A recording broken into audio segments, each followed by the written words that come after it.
Pour nous, l'écologe, c'est d'abord une ferme. Tout notre terrain, il est mis en valeur manuellement, donc c'était un travail titanesque. Il y a eu quelques détracteurs, donc il a fallu faire appel à la loi. Je crois qu'on n'aurait peut-être pas fait, on n'aurait peut-être pas été jusqu'au bout des écologes. On décide d'arrêter, c'est pas suffisant, c'est business. 2001, j'ai dit en 2004, c'est fini. Et même à un moment donné, on s'est dit, bon, on va jusqu'au bout, même si ça ne fonctionne pas.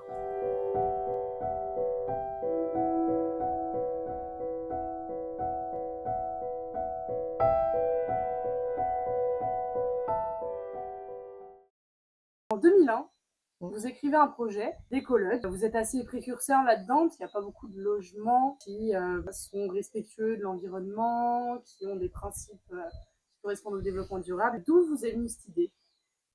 Je pense qu'il s'inscrit dans un passé beaucoup plus lointain.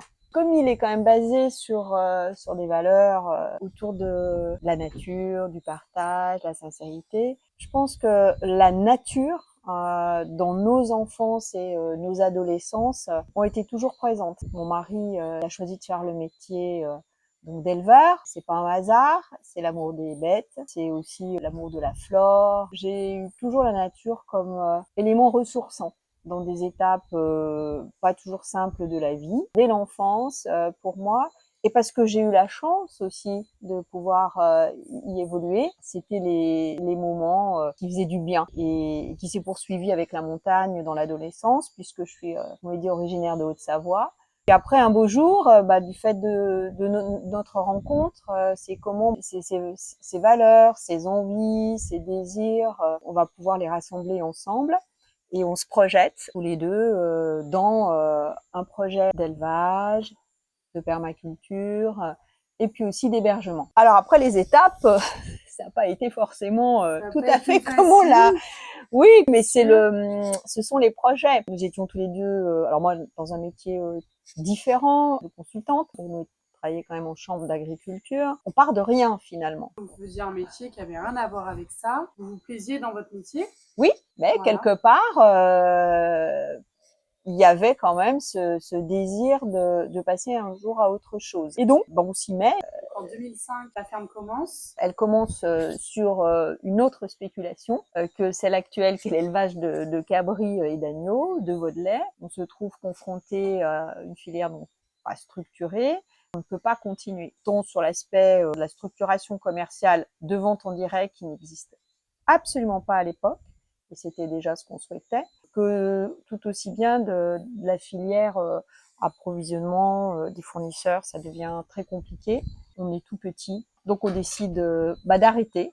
Mon mari reprend d'abord en permaculture, fait aussi des essais de plantation en courgettes. Alors bio, mais à l'époque, nous, on n'était pas du tout certifiés, mais on était déjà dans nos pratiques quotidiennes de manger des choses saines tout le temps, de prendre des gros produits et nous-mêmes donc de faire très très attention. Notre terrain est mis en valeur manuellement, donc c'était un travail titanesque, vu qu'on avait des épineux, ces arbustes avec des épines impressionnantes qui envahissaient le terrain, on voyait même pas la mer, on y est allé petit à petit comme ça. Et en 2011, comme on a beaucoup d'épineux, qui les adorent, les chèvres. Donc on adapte notre terrain, notre biodiversité avec effectivement les chèvres. Et puis après, il y a eu aussi des agneaux. Et on continue, tout en travaillant, pour moi en tout cas, à côté. Vous aidez un peu. Alors les week-ends, je travaille à la ferme, et bien sûr la semaine, je travaille sur mon métier, et le soir aussi.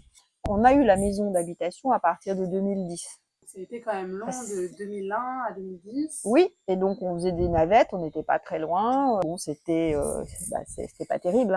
On a commencé à perdre des bêtes, on n'était pas suffisamment présent. Le projet d'écologe dans tout ça, il était un peu mis de côté à ce moment-là. Il était toujours en objectif, mais pour nous l'écologe, c'est d'abord une ferme. Ensuite, c'est vivre sur cette ferme. Et après, c'est accueillir sur cette ferme.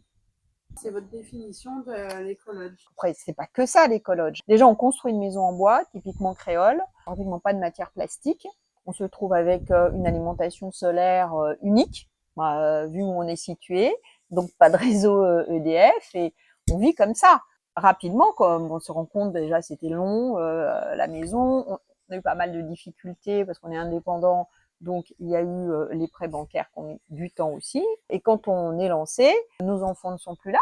On se trouve avec une grande maison. Et on s'est dit, si on peut pas tout de suite faire les écologes, nous allons accueillir chez nous.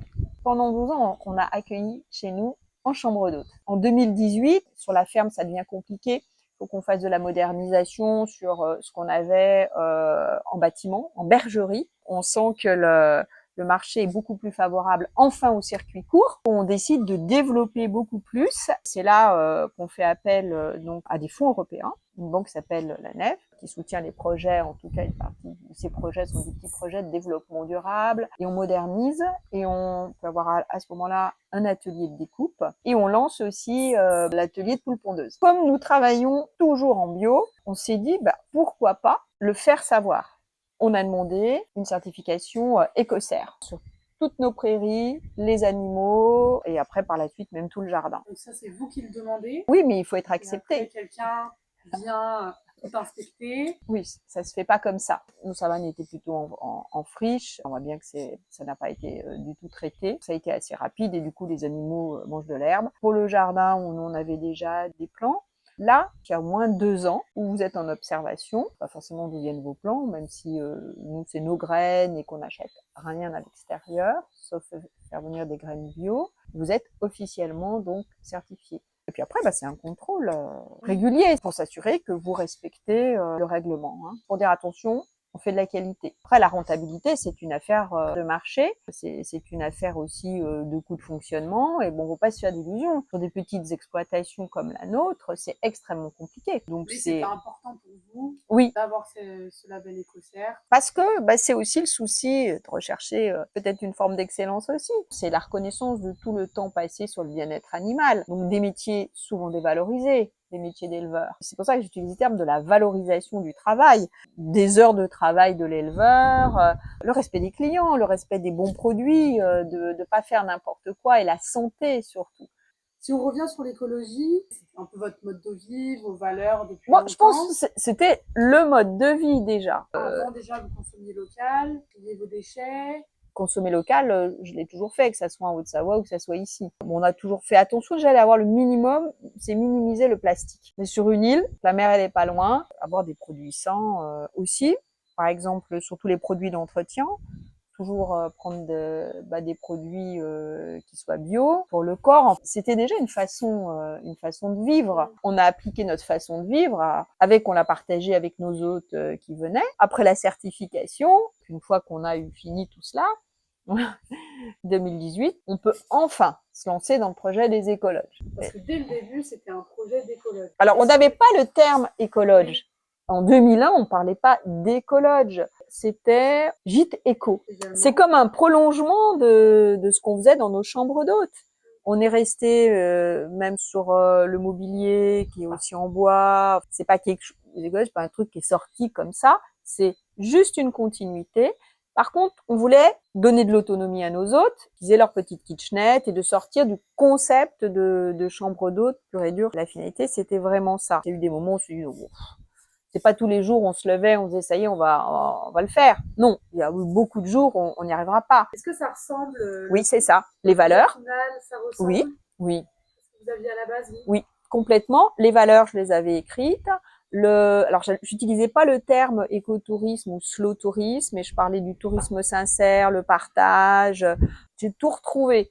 Je vois pas aujourd'hui qu'est-ce qu'on aurait modifié par rapport à ça. Nos plans avaient été vite dessinés. Ils sont restés du coup dans le tiroir. Ou vraiment ça sort de votre tête, de votre imagination? Non. Une idée en tête du design, etc. Oui. Puis après, on l'a amélioré avec notre fils qui est architecte, donc développement durable. Il a amené aussi après des éléments différents sur ce qu'on avait pu nous imaginer à l'époque. C'est resté une affaire, aussi une affaire de famille. Tout le monde a participé. C'est frères aussi à d'autres étapes, le jardin, quand on lançait la permaculture, ils étaient présents. Et c'est ça qui est fou aujourd'hui. Pour moi, c'est une forme d'accomplissement de quelque chose. Donc c'est vraiment été terminé. Il fallait presque se pincer pour dire ouais, c'est réel, c'est notre projet. Parce que tous les jours vous y pensez, même quand on construit, vous êtes sur tous les problèmes de la construction. On a eu beaucoup de retours positifs de tous ceux qui sont venus, qui viennent, qui achètent de la viande, qui ont fait visiter. Au contraire, je pense que ça a été excessivement bien accueilli. Ça peut être encore le rêve de beaucoup. De pouvoir le faire. Je pense que ça serait bien aussi que d'autres puissent y arriver et peut-être avec moins de temps que nous. Bon, après, peut-être que nous aussi, hein, c'est mal débrouillé, on sait jamais. Il y a eu beaucoup d'embûches, il y a eu des embûches financières. Vous avez quand même eu des aides. C'est la collectivité territoriale donc de la Martinique qui, par une mesure donc du FEDER, de soutien aux couples d'agriculteurs, a effectivement accordé une subvention pour particulièrement ce type de projet durable, résilient. Et vos proches vous ont soutenu. On a eu quand même beaucoup de soutien. Bah, le retour, c'est que voilà, qu'est-ce qu'on travaillait, et on n'était pas souvent très disponible. Notre entourage dans le milieu de l'entrepreneuriat n'est pas surpris. On sait que il y a du travail quand on veut entreprendre, voilà, qu'on prend des risques.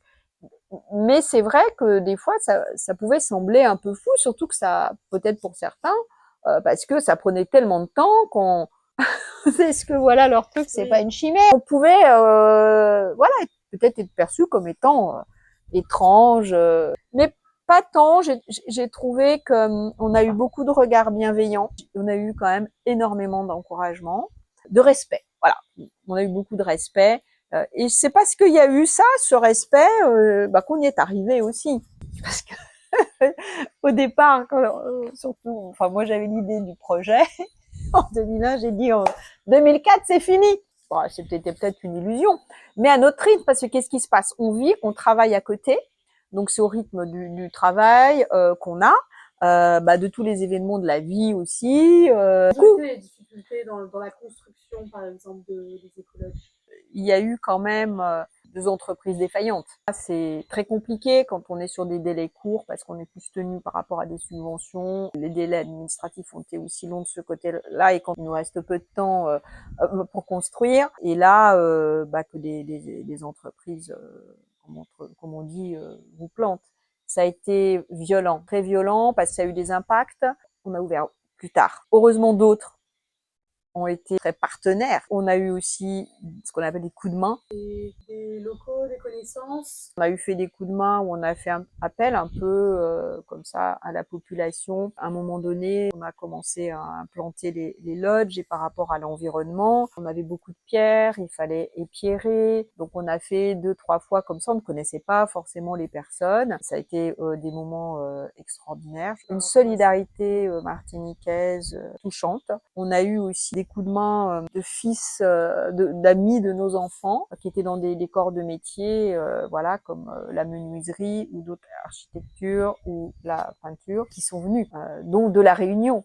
Sont tout ce partage, cette aide et ce soutien. On n'aurait pas pu passer par rapport à ces défaillances l'étape. On aurait pu ne jamais se relever. Après, c'est pas maîtrisable sur les artisans, c'est pas lié qu'à ici. Vous avez pensé à arrêter? Personnellement, oui. Il y a eu des matins, alors avant la construction, comme c'était un peu long. Après, on a eu quelques détracteurs qu'il a fallu faire appel à la loi pour faire valoir nos droits.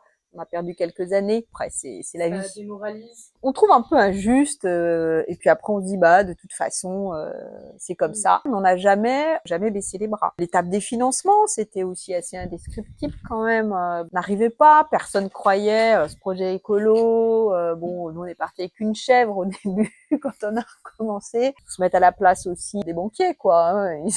Qu'est-ce qu'ils nous garantissent là avec leurs chèvres? C'est voilà, puis c'est quoi ça, vendre en circuit court? Personne, c'était pas du tout pour ici. Ça existait depuis longtemps, en tout cas en Europe. Et puis un jour, l'Europe, justement, parce qu'elle a amené des fonds européens, on a commencé à dire, ah oui, circuit court, c'est possible, et on va le favoriser. Et puis j'ai dit aussi après la collectivité territoriale. Mais sur les aspects financiers, ce ne sont pas des banques au départ locales. Sauf après, quand on a eu la nef, ils avaient un relais aussi local. Et après, ça a été de l'Hexagone, pour quand même avoir la confiance aussi, après, de niveau local, de l'antenne de France Active. Entre-temps, il y a eu le Covid, le budget avec le bois On est 35% d'augmentation. Alors qu'est-ce qu'on fait? On dégrade le projet, on fait le même standing. Nous, ce qu'on vit, c'est quand même un standing haut de gamme tout en étant à la ferme. Il faut prendre des risques. Et puis, on a été accompagné l'équipe de Martinique Active. Ils ont pu aider pour le complément. Mais ça n'a pas été tout de suite. Mais il a fallu faire ses preuves, je pense, dans un paysage où on était un peu iconoclaste. Ça a mis du temps, mais vous avez jamais pensé à changer de projet et à faire par exemple des lots classiques Non, sinon on l'aurait pas fait. C'était ce projet-là, on partage avec nos autres ce qu'on a, du lieu, comment on l'a investi, de comment ils peuvent découvrir avec mon mari la vie martiniquaise. Je crois qu'on n'aurait peut-être pas fait, on n'aurait peut-être pas été jusqu'au bout des écologes, on aurait peut-être développé autre chose. En tout cas, si on pensait hébergement, c'était cela. Je pense que l'esthétique était importante. Je pense que quelque part, c'est un peu dans notre façon de voir les choses, les belles choses. Le bois, c'est beau, c'est noble. Comme on y a mis du nôtre, je me voyais pas dégrader. Et puis en plus, ici, nous sommes très exposés, au vent. En cas d'ouragan, on pouvait pas non plus faire des cabanes dans les arbres. Fallait du solide, du durable. C'est pour ça que ça reste un peu le projet de vie. La construction se termine en 2024, l'été 2024. On commence, comme on dit, à commercialiser sur différents sites, avec au départ un peu l'illusion de se dire on est dans le concept vente en direct déjà, débrouillons-nous et évitons les grandes plateformes supermarchés du tourisme, et avec des sites quand même concourent plus au développement durable, voilà, aux maisons de charme. Puis c'est pas suffisant.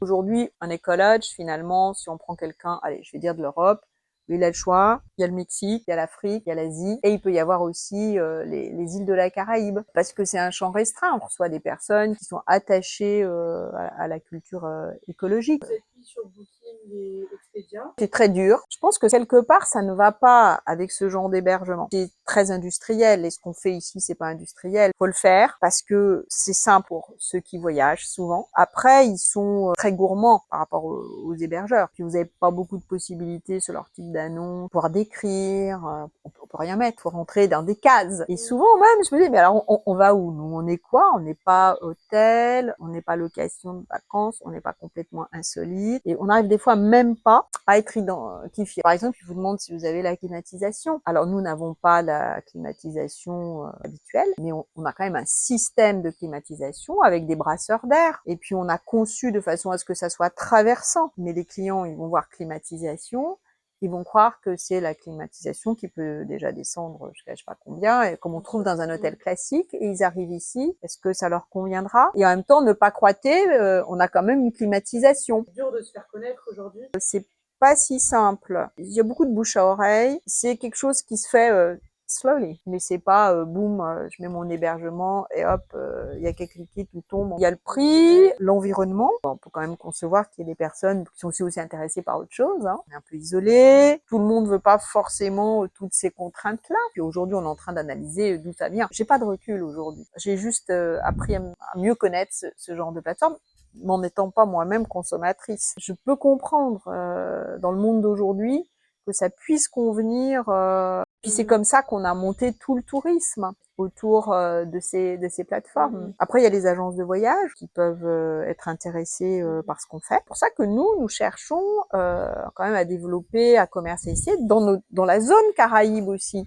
On est quand même dans cette idée de favoriser aussi cela. Qu'est-ce que vous pouvez améliorer encore? Encore peut-être plus de citernes de récupération d'eau. Quand il pleut beaucoup, elle sature vite. Par rapport à la dimension écologique plus large et d'écotourisme, l'accessibilité, qu'on puisse venir en vélo. Mais ça, c'est pas dépendant de nous, c'est dangereux.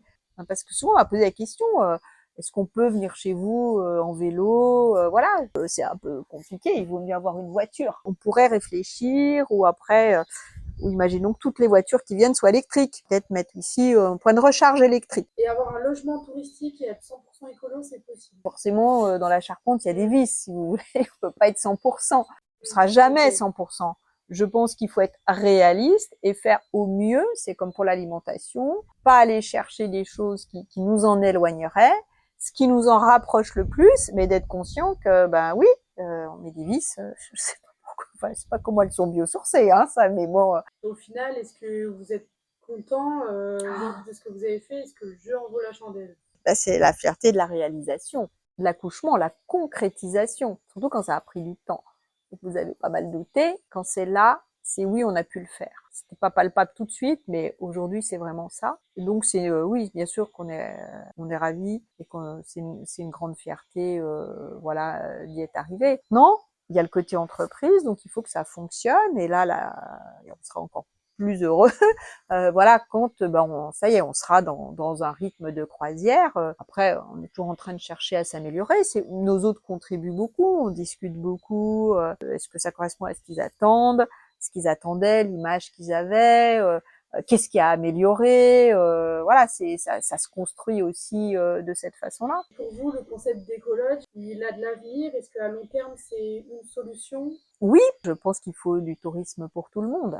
Idéalement, c'est qu'il y ait plein de petites structures comme ça. Pas trop, parce que ça devient de l'industrialisation. Donc, c'est pas la question de replaquer un modèle au nom du développement durable qui, en fait, cache quelque chose. Ce sont les habitants qui en ont les retombées. Tous ceux qui travaillent avec nous, parce qu'on a un réseau, on a effectivement des partenaires. Il n'y a pas d'approche commerciale avec eux, parce que l'idée, c'est ensemble. Après, il y a les massages, il y a le yoga, il y a ceux qui veulent de la plongée, il y a coach sportif et bien sûr il y a les repas. Donc il y a tous ces partenaires, voilà, mais qui sont dans les mêmes valeurs que nous. Et donc c'est important, voilà, que tout le monde en profite. Maintenant il y en aurait 32 000, il n'y a plus un brin d'herbe. Tout a des limites, mais la Martinique se prête bien à cela. Après en face, c'est quand même toujours un tourisme un peu de masse, mais il en faut aussi. Il y a beaucoup d'écologes en Martinique. Il y a une certaine compétition et concurrence. Non, moi j'ai plutôt le sentiment qu'on a notre âme. Après, il y a d'autres choses, et c'est bien parce que bon, il faut qu'il y ait de la diversité. Aujourd'hui, je pense que voilà, chacun a sa place. L'idée, c'est que tout le touriste qui vient, il sait pourquoi il a choisi, il est au bon endroit. Parce qu'on peut aller dans d'autres types d'écologes, beaucoup plus insolites. C'est peut-être ce que certains recherchent, peut-être pas autant éco. Il y a sûrement des petits projets d'hébergement là où ça s'appelle pas écologe, mais finalement tout est bio. Vous voyez, c'est sur une ferme, on n'a jamais mis le titre. Moi, je pense que chacun a sa place. Et puis, au contraire, si on veut qu'on soit d'être une destination nature, faut qu'il y en ait. Est-ce que vous avez une petite anecdote à nous raconter, peut-être un petit mot de fin, un conseil à donner? Tant que la vie est là, il y a de l'espoir. Et que croire en ses valeurs, en ses convictions, voilà, garder la confiance, même si plein de fois, personnellement, je l'ai plus, aller jusqu'au bout. Et même à un moment donné, on s'est dit, bon, on va jusqu'au bout, même si ça ne fonctionne pas. C'est dur, parce qu'on tire toujours des leçons. Rien n'est jamais trop tard tant que la vie se prolonge. C'est un proverbe africain. Voilà. Merci. Merci à vous.